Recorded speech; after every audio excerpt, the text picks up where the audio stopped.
in this day and age, in 2019, you just never know who the hell is behind the wheel of the vehicle, either in front of you, behind you, next to you. And so, I mean, with everything that's going on right now, it is, you have to be careful out there. I mean, the headlines are terrible. What is the latest now? So what, a son stabbed a 70-year-old father in North Providence? Like, what is happening? What was the mashed potatoes called? Was there an argument over who had the remote control? Like, what is going on? It's got to be a matter of, right? It's got to be drugs.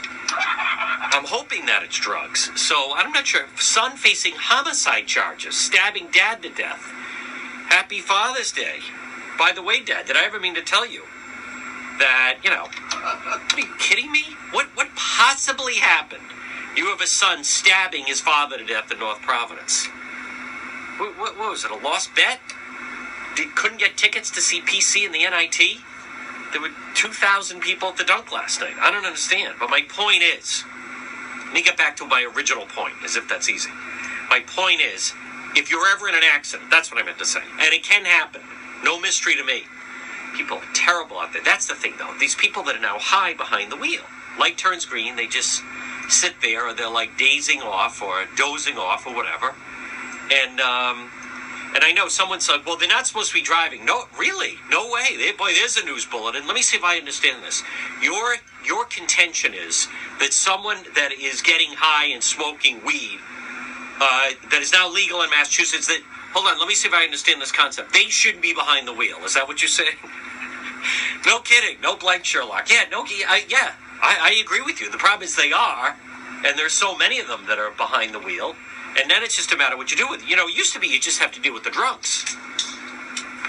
Now, who the hell knows what it is? And I was speaking with a friend of mine who's a doctor the other day. He said one of the worst problems there are people that are on medication. I don't know, all these kinds of medications there are for anxiety, for all kinds of, Zoloft, depression, anxiety, hypertension, I don't even know. But from what I understand, they're not supposed to mix that with alcohol or weed, more importantly.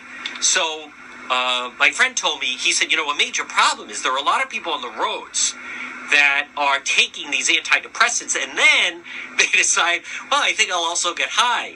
So now you have like total space shots behind the wheel. But I see it more and more. Have you noticed that?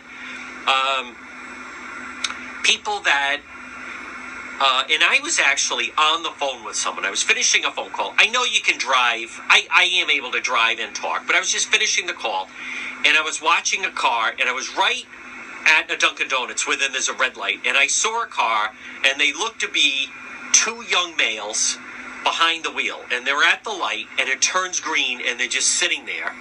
Nothing wrong with the car. It's running. And they're talking back and forth. The light turns green. The car behind them beeps and then just goes around them. And then the light turns red again. They never even went. So let me guess. Possibly there was some alcohol involved. Wild guess? Possibly. I don't know. And then I said to my friend, listen, I gotta go. I gotta get the hell out of here. Broad daylight, middle of the afternoon. But anyhow. But